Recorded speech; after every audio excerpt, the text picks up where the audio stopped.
Bienvenue sur Toutoui, un podcast qui vous raconte l'actualité d'hier, présenté par Sandrine Brugot.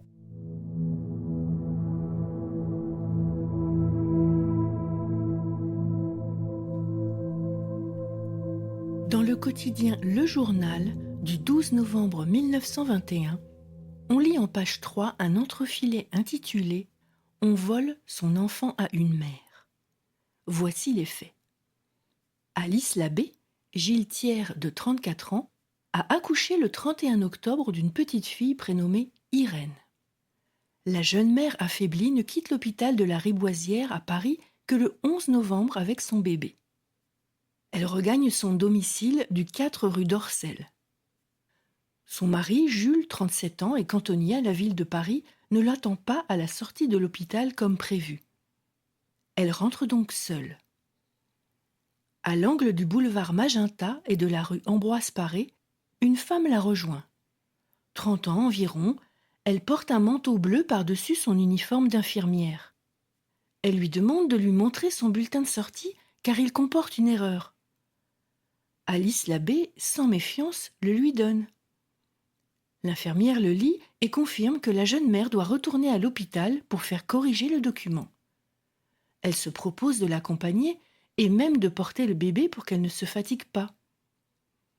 Après quelques pas, l'infirmière indique à Madame Labbé d'emprunter une petite porte de la rue Guy-Patin pour se rendre à l'hôpital, tandis qu'elle passe par la rue Ambroise Paré. « Je vous retrouve dans quelques minutes », lui dit-elle gentiment. La jeune mère suit les conseils de cette infirmière et lui laisse le soin de son bébé nouveau-né. Et c'est le début d'une sale affaire. Car à l'hôpital de la Riboisière, on est très étonné de revoir Madame Labbé, dont le bulletin de sortie est tout à fait en règle. Encore plus étonné quand elle décrit l'infirmière qui l'a accostée dans la rue et à laquelle elle a confié sa petite Irène. Cette infirmière qui court après les patientes dans la rue, personne ne semble la connaître. Et d'ailleurs, où est-elle ? On devine l'angoisse de la pauvre mère qui maudit sa naïveté. Comment a-t-elle pu confier son enfant à une inconnue ? Elle lui a donné rendez-vous à l'hôpital, mais elle n'est pas là. On conseille à la mère de se rendre immédiatement au commissariat. C'est dans le bureau du commissaire Beaurain que son mari, retenu par son travail mais averti des événements par l'hôpital, la rejoint. Le policier écoute cette triste histoire et lance immédiatement 2 inspecteurs du 8e district à la recherche de la voleuse. Pour les parents, de longues journées d'angoisse commencent. Le quotidien Le Journal du 4 décembre, soit moins d'1 mois plus tard, titre malheureusement en première page sur un second rapt d'enfant.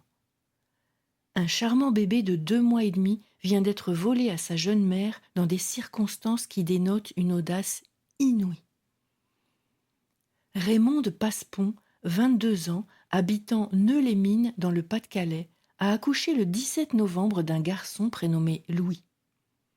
Elle débarque à Paris dans l'espoir de se faire nourrice, c'est-à-dire d'allaiter un autre enfant en plus du sien, contre rémunération.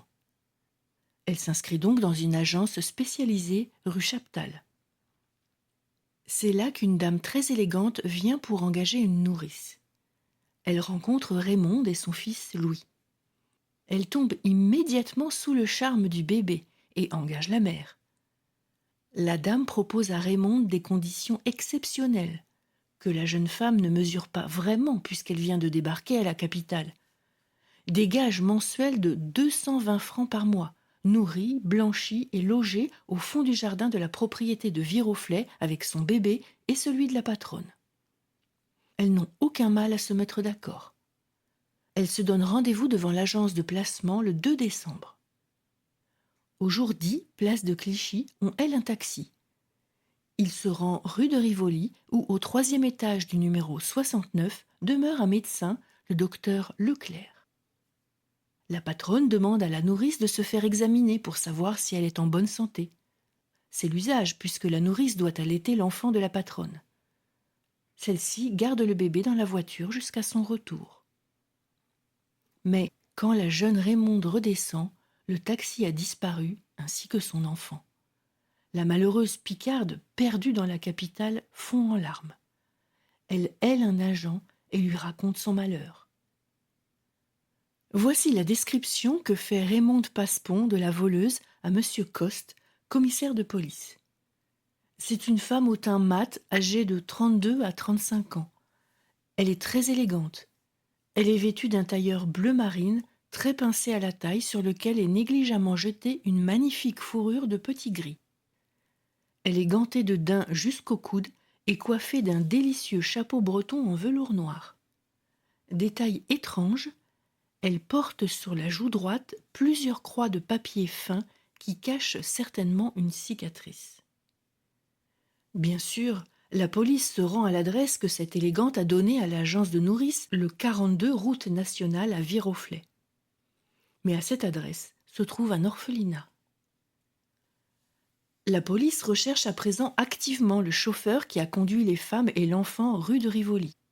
Son témoignage sera susceptible de fournir quelques lumières sur cette mystérieuse affaire. Le lendemain, le journal publie en première page un portrait de Raymonde Passeponds. Malheureusement, les recherches entreprises par les inspecteurs du 2e district n'ont pas abouti. La directrice du bureau de placement de la rue Chaptal a pu fournir un signalement de sa mystérieuse cliente. Elle s'est présentée 3 jours de suite à l'agence sous le nom de Madame Norgène. Elle est âgée d'environ 30 ans, jolie et le teint mat. Elle prétend souffrir de dartre, c'est pourquoi elle porte au visage des petits morceaux de papier comme des pansements. D'autres commerçants de la rue Chaptal confirment cette description, ajoutant même que cette cliente a laissé entendre qu'elle habitait Enghien. Et en effet, une receveuse de la gare du Nord se souvient d'avoir vu le jour du rapt une dame correspondant à ce signalement. Elle portait un bébé dans les bras et prenait un train pour Enghien. Le contrôleur qui a aidé la dame à monter dans le compartiment confirme. Le brigadier-chef Coudrette et l'inspecteur Lemoine essaient d'obtenir de la mère quelques précisions sur les événements qui se sont déroulés entre le moment où elle a quitté la rue Chaptal et son arrivée rue de Rivoli. Le policier et la nourrice refont ensemble le chemin. Mais la pauvre ne connaît pas Paris où tout est immense. Elle ne peut rien affirmer, ni même reconnaître les lieux avec certitude. La police essaie donc de retrouver tous les chauffeurs qui stationnaient dans les environs ce jour-là. Elle fait afficher dans les différents garages d'automobiles une circulaire détaillée sur les circonstances du rapt. On peut évoquer l'étrange conduite d'une dame dont le signalement correspond à celui de l'infirmière qui a enlevé le bébé de Madame Labbé. Cette femme se présente en son temps dans le cabinet de consultation d'une sage-femme domiciliée à Montmartre. Elle lui demande si elle ne connaîtrait pas une jeune mère désireuse d'abandonner son enfant. La sage-femme s'agace d'une telle demande, mais la femme insiste. Elle a beaucoup d'argent, et il serait criminel de priver le bébé qu'elle souhaite adopter des bienfaits qu'elle pourrait lui fournir. C'est une demande assez étrange, on en convient. La sage-femme ne peut hélas pas fournir de renseignements sur cette femme en mal d'enfant. C'est cependant une piste à explorer. Celle d'Enghien, en revanche, semble abandonnée. La seule certitude qui se dessine est que les 2 enlèvements, celui d'Irène et de Louis, ont été commis par la même personne. Les témoignages décrivent une femme brune assez élégante de 30 à 35 ans, les yeux noirs très expressifs. Sans être jolie, sa physionomie est agréable. Pourquoi croire que la fausse infirmière et l'élégante dame brune ne sont qu'une seule et même personne ? Selon le journaliste du journal, une hypothèse est plausible. Le décès d'un enfant nouveau-né dont la perte entraînerait la perte d'un héritage. Je m'explique. Une femme aurait perdu son enfant et pour empêcher une perte d'héritage, elle décide de le remplacer rapidement. Mais dans ce cas, pourquoi voler 2 enfants, se demande le journaliste. C'est justement le double rapt qui confirme l'hypothèse.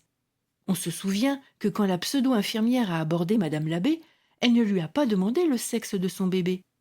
Par contre, la visiteuse de la rue Chaptal, qui a ensuite enlevé le bébé de Madame Passeponds, voulait spécifiquement un garçon. Il se peut donc bien que la première fois, la soi-disant Madame Norgène se soit aperçue après le rapt que le bébé était une fille. Il lui faut donc recommencer pour se procurer un garçon. Cette supposition du journaliste semble assez alambiquée, vous en conviendrez. Mais les journalistes aiment échafauder des théories à partir de vagues indices. Théories qui disparaissent sans laisser de traces à la faveur de nouveaux éléments d'enquête. Ce qu'on sait pour l'instant, c'est que la voleuse est une femme aisée ou qu'elle passe pour telle auprès de madame Passepon. La pauvre mère demeure inconsolable, on s'en doute. Depuis hier, elle est entrée comme nourrice chez les époux Busta, 55 avenue de Suffren. C'est monsieur Busta qui est venu de lui-même au bureau de placement de la rue Chaptal pour demander après elle. Il considère qu'il est humain d'offrir une consolation relative et un soutien moral à la jeune femme.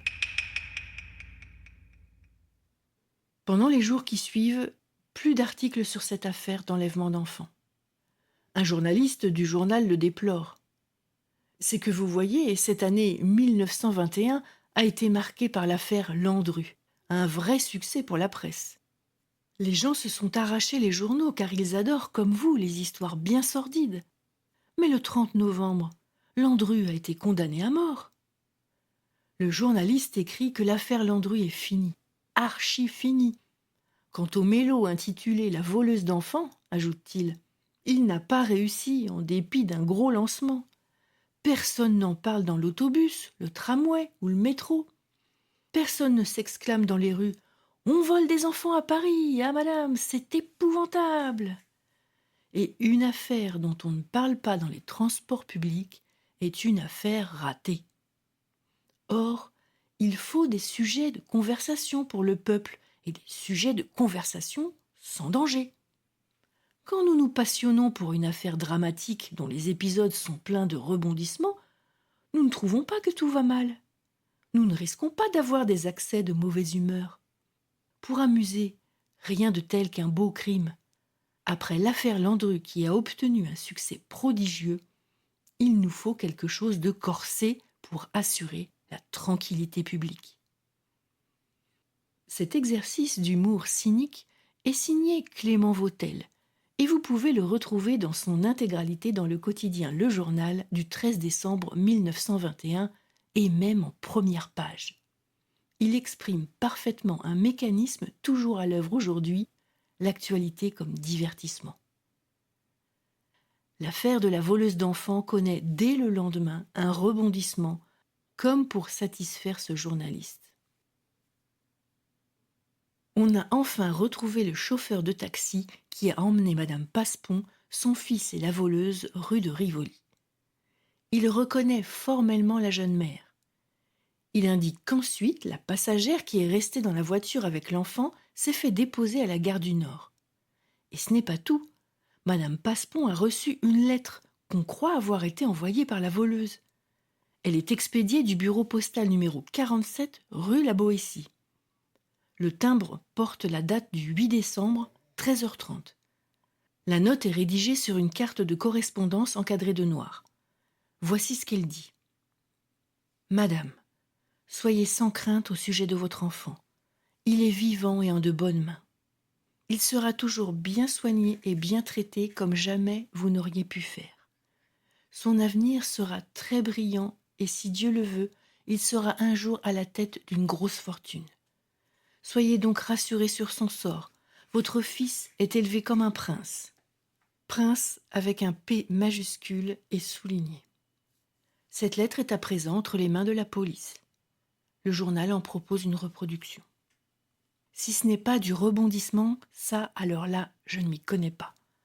Disons-le tout de suite cependant, cette lettre ne mènera à rien. C'est un mauvais canular. Il est sans doute le fruit de quelqu'un qui souhaite égarer la police ou lui compliquer la tâche. Mais, et c'est Clément Vautel qui va être content, l'affaire trouve un nouveau rebondissement à Marseille. Une vraie bonne piste cette fois. Le quotidien La Lanterne nous informe que dans la soirée du 11 au 12 décembre 1921, on a trouvé dans le couloir de l'immeuble du 21 rue La Palude à Marseille un enfant abandonné de sexe masculin paraissant âgé de 2 mois. On l'a confié à l'assistance publique. Or, M. Larson, commissaire de police du 3e arrondissement de Marseille, vient de recevoir une lettre anonyme dont voici le contenu. Le bébé trouvé rue Lapalude a été abandonné par moi. Je l'ai volé il y a quelques jours à Paris, mais ne pouvant subvenir à ses besoins, je l'abandonne. Les langes qui l'enveloppent portent les initiales LP, comme Louis Passepont. Est-ce le bébé de Madame Passepont ? Son signalement est envoyé à Paris et Madame Passepont doit se rendre à Marseille pour le reconnaître. On est en 1921, au bas mot 13 heures de voyage en train, c'est long. On imagine aisément l'angoisse de la jeune mère. Celle du lecteur s'aiguise au fil des jours, puisque la presse se fait prudente. Le journal ose un « Il se pourrait que d'ici peu, cette affaire se solutionne d'une façon satisfaisante ». On nous dit que la police attend le résultat de quelques vérifications destinées à fournir des preuves irréfutables pour procéder à l'arrestation. De fait, les nouvelles arrivent au compte-gouttes. Le 18 décembre, on apprend que la veille du rapt de l'enfant Passepont, une femme s'est présentée au bureau des naissances du 8e arrondissement de Paris. Elle déclare s'appeler Marie Desroches, âgée de 30 ans, sans profession, demeurant 8 rue d'Amsterdam. Elle est accompagnée de 2 témoins comme il se doit. Elle donne à l'employé un document signé Jeanne Ollier, sage-femme, demeurant 5 rue de Clichy, qui certifie que le 29 novembre, mademoiselle Duclos a accouché d'un enfant de sexe masculin. L'employé rédige l'acte de naissance, on signe et on donne à madame Desroches une copie du document. Nous voilà donc avec un petit Georges-Paul Aimé, né le 29 novembre 1921, de Léonie Émilie Duclos, 30 ans, et de père inconnu. En même temps, et selon la procédure, on prévient le docteur Plateau, médecin de l'état civil, pour qu'il se rende au domicile de l'accouché pour y procéder aux constatations habituelles. Mais aux 5 rue de Clichy, pas de sage-femme, et aux 8 rue d'Amsterdam, pas d'accouché.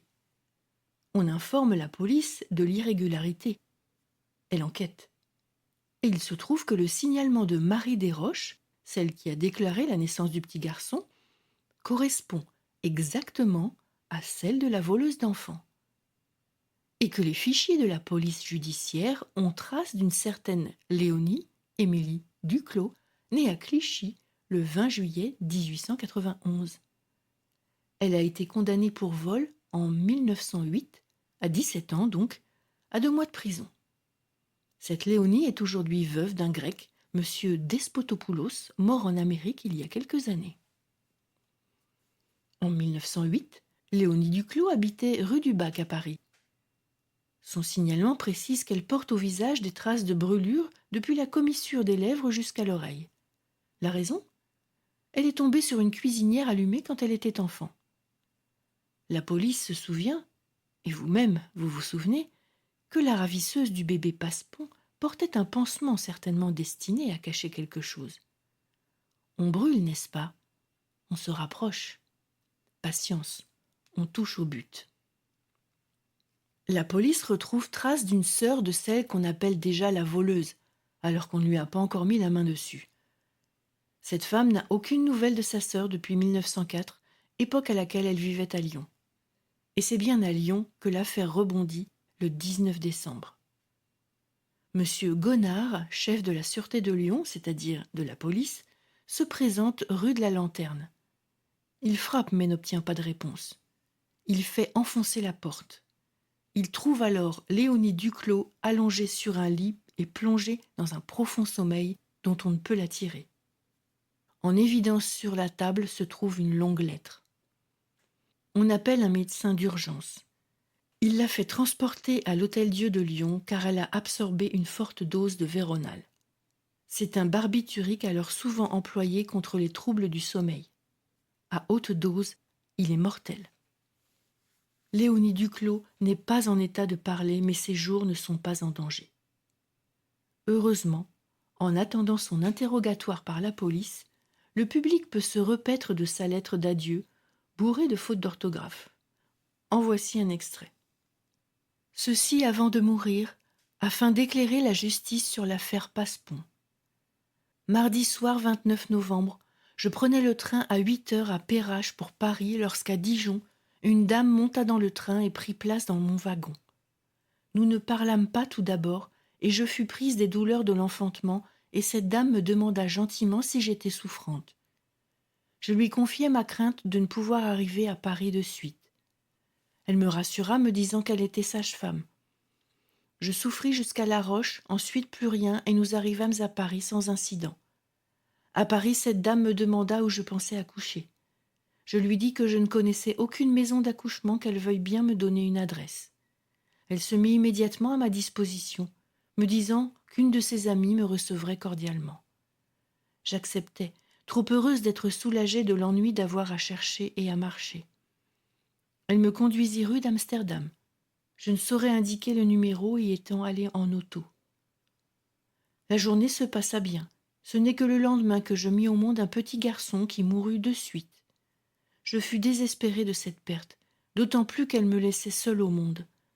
Dans mon chagrin, je ne sais plus ce que j'ai dit à cette dame, mais une chose est certaine, c'est que je leur ai demandé un petit être, que j'en voulais un et qu'il ne manquait pas de malheureuses qui seraient contentes de m'abandonner leur enfant. De suite, la sage-femme changea d'attitude et dit que la chose était faisable, mais qu'il fallait de l'argent. C'est alors que je leur ai donné tout ce que j'avais, soit 2000 francs. Que dirais-je de plus ? Un jour, à 1 heure, elle m'apporta un beau bébé en me disant d'aller vite prendre le train, que la police s'occupait déjà de cette affaire. Alors je compris et j'eus peur. Je suis arrivée chez moi le samedi soir, faible et ne me tenant plus. J'eus encore le courage de soigner le petit avant de tomber à moitié évanouie sur le lit. Ce n'est que quelques heures plus tard que l'enfant me sortit de ma torpeur. Je lui donnai ce dont il avait besoin. Nous vécûmes 2 ou 3 jours sans sortir. C'est alors que je me risquai à aller acheter des journaux. Je ne vis rien d'anormal. Alors j'eus l'idée d'acheter des journaux du lendemain de mon départ de Paris. C'est alors que j'appris tout le désespoir de madame Passeponds, qui me donna des remords. Je ne savais pas comment réparer, et je luttais, car je m'étais attachée au petit. L'idée de m'en séparer me navrait. Enfin je compris que ça ne pouvait durer plus longtemps. C'est alors que, désespérée, j'allais à Marseille pour abandonner le petit, convaincue qu'il serait rendu à sa mère. Je serais navrée si un doute pouvait subsister dans son esprit à ce sujet. Je prie les personnes qui liront ces lignes de croire à la vérité de mes dires. Je vais mourir, et je n'ai aucun intérêt à mentir. On verra en moi une coupable alors que j'ai été dupe. Il y a une fatalité qui s'est attachée à moi dans cette affaire. Maintenant, inutile de vous dire que ma mort est volontaire, que l'on voit dans mon acte le désir de vous faire croire la vérité, hélas, trop vraie. Ce dimanche soir, ça y est, je l'ai bu et je n'ai plus qu'à attendre. Si vous avez pitié de moi, faites que ma dernière volonté se fasse. Je désire qu'au moment de ma mise en bière, un médecin m'ouvre les veines car j'ai peur que le poison que j'ai absorbé n'agisse que trop lentement. Si vous faites ça, je vous remercierai. Je quitte cette vie sans regret. Encore ce soir, il m'a été prouvé qu'il ne me fallait rien regretter de mon passage sur cette terre. J'espère en une vie meilleure. Je demande pardon pour le mal que j'ai été entraînée à faire, mais que j'ai la satisfaction d'avoir réparé. Je demande que madame Passeponds me pardonne. Signé L. Duclos. Cette lettre, explique le journal, laisse bien des points dans l'ombre. Il faudra retrouver la sage-femme, qui est bien dans toute cette affaire la personne la plus coupable. On espère que Léonie Duclos pourra fournir sur elle de plus amples explications qui permettront à la police parisienne de lui mettre la main dessus. Le journaliste conclut que la police de Lyon a accompli sa tâche avec une célérité et une sûreté dont il convient de la féliciter. Je ne sais pas vous, mais moi, cette confession me semble étrange en bien des points. Pourquoi Léonie Duclos prend-elle le train pour Paris alors qu'elle est sur le point d'accoucher et qu'elle n'y connaît personne ? N'est-ce pas un hasard incroyable qu'elle rencontre justement une sage-femme dans le train ? Qu'est devenu le bébé dont elle a accouché ? Pourquoi avait-elle sur elle la somme importante de 2000 francs ? Voilà qui ressemble à un tissu de mensonges. Et le journal pense comme moi, puisqu'il titre le lendemain « La voleuse d'enfants ne dit pas la vérité ». Voici ce qu'on apprend par ailleurs sur Léonie Duclos. Elle a épousé un Grec en 1908. Mais cet époux est déjà marié dans son pays. Il la quitte et elle rentre seule à Lyon en 1916. Elle vit ensuite maritalement avec un étudiant en médecine.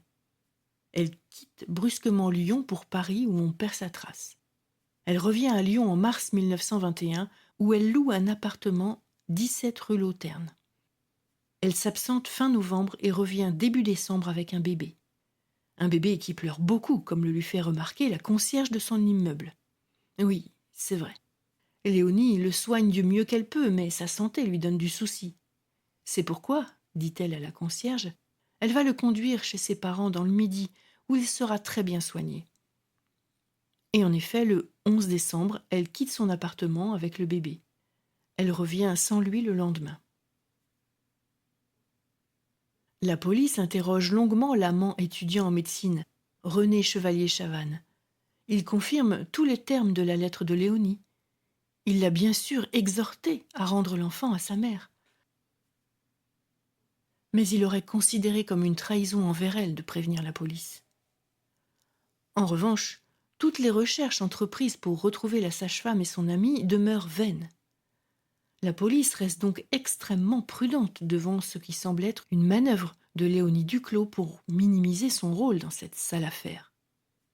Dès qu'elle sera en état, on la confrontera aux témoins, notamment Madame Passepont et l'employé de mairie qui a enregistré la fausse naissance. Une femme avec des cicatrices au visage ou des pansements pour les dissimuler est facilement reconnaissable.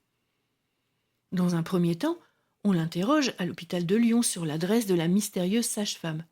La police a vérifié. Il n'y en a aucune rue d'Amsterdam. Mais Léonie Duclos est formelle. C'est bien cette rue. Elle connaît assez bien Paris pour ne pas confondre le quartier Saint-Lazare avec un autre. On l'interroge aussi sur l'enlèvement du bébé de Madame Labbé 3 semaines avant celui de Madame Passepont. Elle nie toute participation. Son amant confirme qu'elle n'a pas quitté Lyon à ce moment-là. Il va même plus loin. Il estime que la mystérieuse sage-femme de la rue d'Amsterdam qui a enlevé le bébé Passepont est la même qui a enlevé le bébé Labbé. Les procédés sont les mêmes. Il est bien le seul à avoir des certitudes dans cette affaire. Ah non, il y a aussi Madame Passepont qui vient d'arriver à Marseille. Elle a reconnu son bébé dès qu'on le lui a présenté, son petit Louis. Léonie Duclos est transférée de l'hôpital à l'infirmerie de la prison Saint-Joseph. Elle refuse d'être examinée par un médecin pour savoir si elle vient d'accoucher. Elle crie haut et fort qu'elle veut se suicider. Les médecins estiment qu'elle n'est pas transportable pour l'instant. Il faut donc attendre pour la confronter en personne avec les Parisiennes qui ont croisé la voleuse d'enfants. Déjà, Madame Passepont l'a reconnue sur une photo présentée dans un lot contenant plusieurs photos de femmes. Léonie Duclos, que l'on appelle plus que la voleuse d'enfants, arrive à Paris le 30 décembre à la gare de Lyon. On la conduit immédiatement quai des Orfèvres, siège de la police parisienne. Le 31 décembre, elle est dans le cabinet de M. Bacquard, juge d'instruction. Elle maintient son témoignage. C'est une sage-femme inconnue qui lui a remis l'enfant qu'elle a emporté à Lyon. Elle est ensuite interrogée par un autre juge d'instruction, M. Monet, en charge de l'enlèvement d'Irène Labbé à la porte de l'hôpital Lariboisière. Léonie Duclos n'a aucune peine à démontrer qu'elle se trouvait à Lyon ce jour-là. Confrontée à Madame Labbé elle-même, elle n'est pas reconnue. Le 1er janvier 1922, la photo de Léonie Duclos est dans tous les journaux. Il se murmure qu'elle a promis de faire des aveux en présence de son avocat. Maître Julien arrive de Lyon le 6 janvier et elle tient ses promesses. La jeune femme avoue qu'elle a échafaudé un récit à partir d'articles lus dans la presse. La raison du rapt ? L'horreur de la solitude et le désir de s'attacher à un être humain. Après un espoir de grossesse déçu au printemps, elle décide de partir à Paris pour se procurer un enfant coûte que coûte. La vérité est qu'elle a agi seule. Il n'y a jamais eu de sage-femme rencontrée dans le train. Elle a abordé elle-même madame Passepont dans les circonstances qu'on connaît. Après l'avoir déposée chez le médecin rue de Rivoli, elle s'est fait conduire gare Saint-Lazare. De là, elle a pris le métro pour la gare de Lyon où elle a pris l'express de 2h10. À Lyon, elle a pris grand soin de l'enfant, jusqu'à sa prise de conscience qu'elle a déjà racontée. Elle précise qu'elle a d'abord pensé laisser le bébé dans une église, mais elle a craint qu'il n'attrape froid. Alors elle a choisi le couloir d'un hôtel rue de la Palude. Elle est seule responsable. Elle refuse donc de donner des précisions sur son séjour parisien de peur d'incriminer des innocents. Pas question par exemple de donner le nom de l'imprimeur qui a confectionné un papier à lettres à l'entête de la sage-femme Ollier. Ce papier à l'air officiel lui a ensuite permis de déclarer la naissance de son fils, on s'en souvient, sous les traits de Marie Desroches. Mais M. Peter, imprimeur 15 rue de l'Écluse, se présente spontanément à la police. Confronté à Léonie Duclos, il la reconnaît. Léonie Duclos est ensuite confrontée à madame Passepont. Elle implore son pardon que la jeune mère lui refuse. La voleuse d'enfants disparaît totalement de la presse jusqu'à l'ouverture de son procès le 24 mai 1922 devant la cour d'assises de la Seine. À Paris, il fait 33,4 à l'ombre, la plus chaude journée jamais enregistrée à cette date. Le maximum est enregistré à Caen avec 34,6. Au palais de justice, on s'évente et on transpire déjà. Le public est peu nombreux. Aujourd'hui, on ne juge pas un monstrueux criminel. Non. C'est plutôt le procès de la misère et de l'espoir sans cesse déçu. Le petit Parisien raconte la simple et triste histoire de cette femme. Léonie Duclos se marie à 16 ans à un médecin grec qui se révèle être bigame. Suivent 8 années de ce que le journal appelle la dure et longue épreuve d'une vie d'aventure et de honte, et qu'on peut traduire par misère et prostitution. Puis c'est la rencontre avec un monsieur Chevalier Chavannes, qui n'est plus décrit comme un étudiant en médecine, mais comme un représentant de commerce. Elle n'a que le temps de se réjouir d'avoir enfin trouvé l'amour. L'amant déjà se détache d'elle. Elle a l'idée de lui faire croire à une grossesse et à un voyage à Paris pour accoucher. Elle pense ainsi se lier à lui définitivement. C'est à Paris qu'elle visite le bureau de placement des nourrices et rencontre Raymond Passepont. Le petit Louis lui plaît beaucoup et elle imagine le scénario qu'on connaît pour s'emparer de lui. Rentrée à Lyon avec le bébé, elle donne rendez-vous à son amant. Lorsqu'il voit l'enfant déjà âgé de plus de 2 mois, l'amant qui lit les journaux a un doute. Est-ce que ce ne serait pas le bébé parisien que tout le monde cherche ? En pleurs, Léonie avoue tout. Son amant lui intime de rendre le bébé à sa vraie mère. Elle se rend donc à Marseille pour abandonner l'enfant, puis écrit un mot au commissaire. Rentrée à Lyon, elle tente de se suicider dans son appartement où la police l'a découverte. 30 ans, grassouillette, blonde et bien coiffée, il y a dans l'apparence de Léonie Duclos une recherche d'élégance. Le journal, pourtant, y lit aussi la vulgarité. Que le président de la cour d'assises souligne en rappelant que la jeune femme s'est prostituée et qu'elle a même été chargée de fonctions délicates dans un établissement malfamé de Lyon. Léonie confirme ce triste passé au milieu de ses larmes qu'elle ne peut contenir depuis son entrée dans le box des accusés. Elle acquiesce mais présente sa relation avec M. Chevalier Chavannes comme un espoir. Enfin une vraie relation, un amour sincère que la venue d'un enfant ne ferait que consolider. Mais l'enfant ne vient pas. C'est alors qu'elle décide de le voler. Léonie Duclos ne peut nier les faits qui lui sont reprochés, à savoir l'enlèvement d'enfants et le faux en écriture pour se procurer un acte de naissance. La malheureuse tremble et pleure avant d'implorer à nouveau le pardon de madame Passepont. Le président impassible lui répond que la mère a plus de raison qu'elle de pleurer. En effet, son fils, le petit Louis, est mort le 3 mai dernier. L'amant lyonnais, M. Chevalier Chavannes, dépose en faveur de sa maîtresse.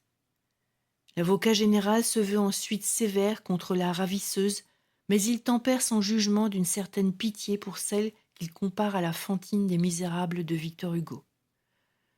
Puis l'avocat de Léonie Duclos demande au jury l'acquittement. Après 25 minutes de délibération, celui-ci revient avec des circonstances atténuantes et un verdict de 2 ans de prison sans sursis. Léonie Duclos pousse un cri et chancelle. Dans la salle, un autre cri lui fait écho. C'est la sœur de la condamnée qui défaille en pleurant. On trouve trace de cette affaire et de ce jugement jusque dans les journaux allemands et même américains. Mais après cette date, il n'est plus question ni de Raymond de Passepont, ni de Léonie Duclos. On ne saura jamais non plus qui a enlevé son bébé à Madame Labbé au sortir de l'hôpital Lariboisière, un matin de novembre 1921. Cette histoire vraie s'est écrite comme les autres grâce aux sites Gallica et Retro News de la Bibliothèque nationale de France. Vous trouverez toutes mes sources en description de cet épisode. Vous y trouverez aussi un lien vers ma page Tipeee pour me soutenir financièrement et me permettre d'écrire de nouvelles histoires. Ce podcast vous est proposé par Sandrine Brugot. S'il vous a plu, merci de le faire connaître en le partageant, le commentant et en l'étoilant. À bientôt sur Toutouille.